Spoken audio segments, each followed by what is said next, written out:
Hello everyone, welcome back to ATPB Gaming again.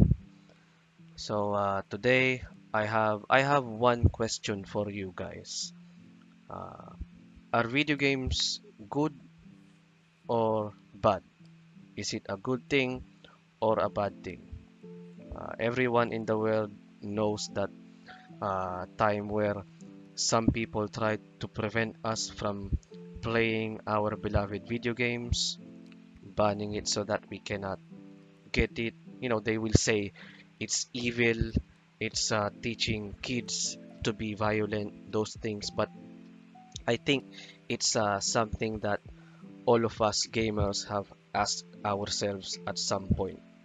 Usually around 3 a.m. when we're still playing and the sun is already coming up.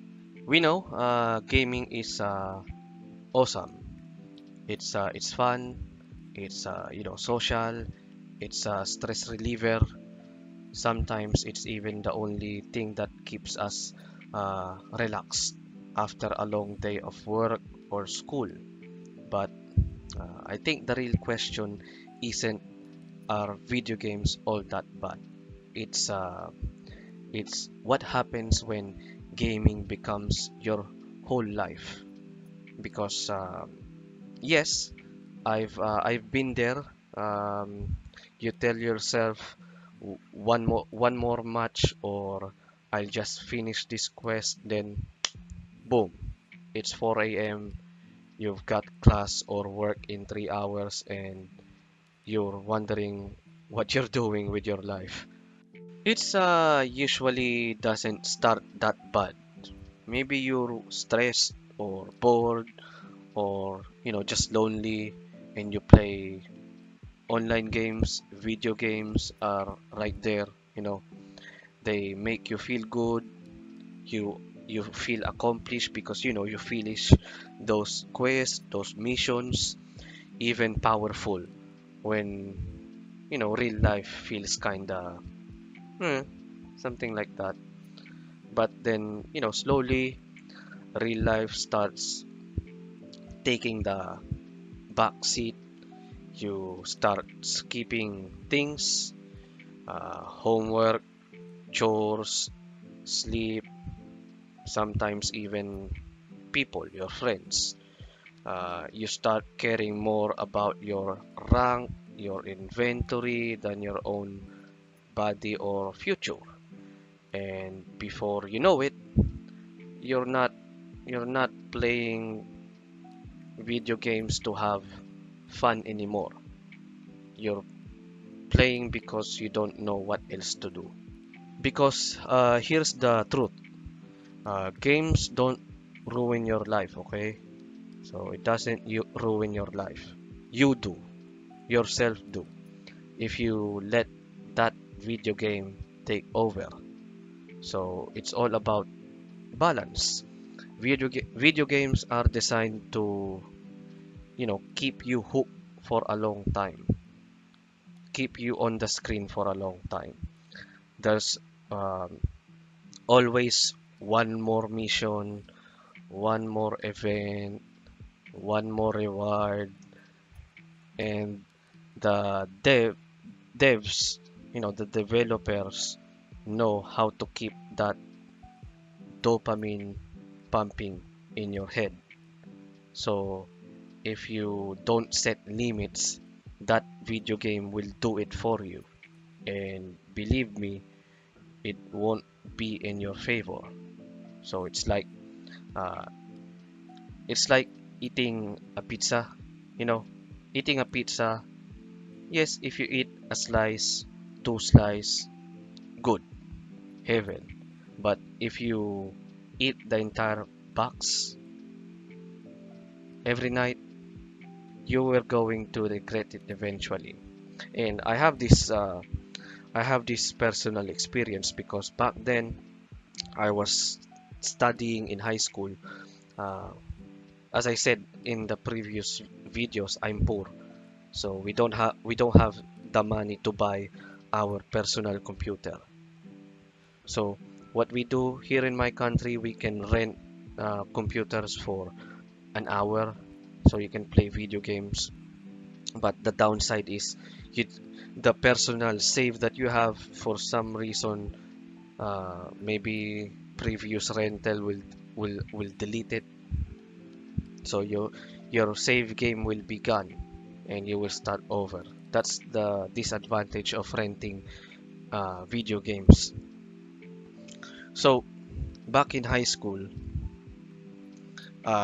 near the school, just walking distance. It's in the opposite road, but just walking distance. You just have to uh, use the overpass to go there. There's this rental of Xbox 360 and PlayStation. So you just uh, put a coin, and I think it's 15 minutes of gameplay. So back then there's what game is it? GTA 4, um, Fallout New Vegas. There's Fallout 3, but it doesn't work. I don't know why. So I don't have the chance to play it. So GTA 4, for Fallout New Vegas, some other games, but the only game that I was hooked there is Fallout New Vegas. I was so hooked that my lunch money, I'm not gonna touch it. I'm not gonna eat the entire class just to spend that money to play that video game, and I will just leave a tiny portion of it to buy ramen noodles. Imagine, I'm studying school, I'm eating ramen noodles every time. Nothing but ramen noodles, sometimes with rice. Ramen noodles. And how to make it tasty? This is very dangerous, don't do this. I buy 3 packs of ramen noodles.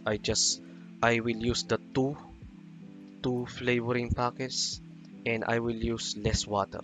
So it's very salty, very bad. So don't do that. It will damage you for the rest of your life. So if you are doing that right now, stop it. So see what happens if you let video games take over you. You do those stupid things. So don't do it. You'll know it's getting bad when gaming stops feeling fun. You know, when it starts feeling like a job that you cannot quit. You know that feeling that you when you wake up, it's not really complete without touching your computer. And once you touch your computer, it's not complete if you don't open that game.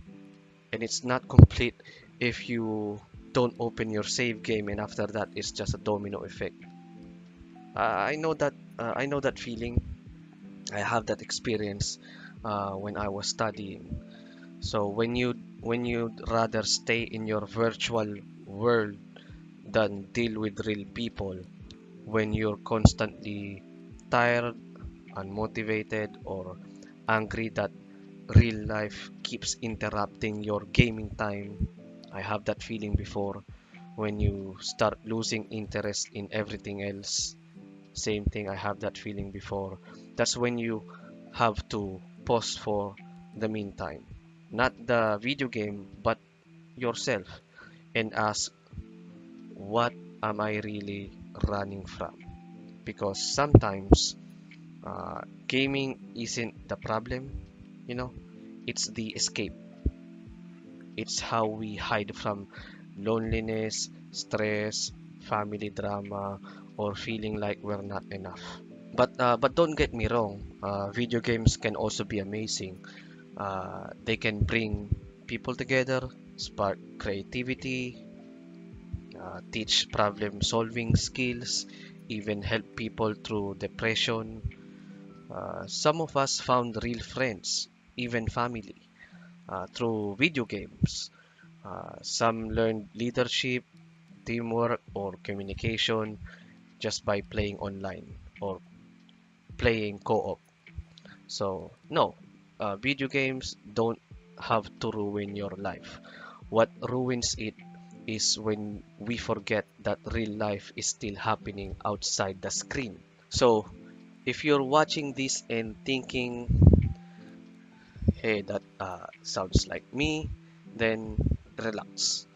You're just stuck in a loop right now, just like me before, trying, uh, try doing small things, set a time limit, take a break between matches, step outside, you know, talk to someone,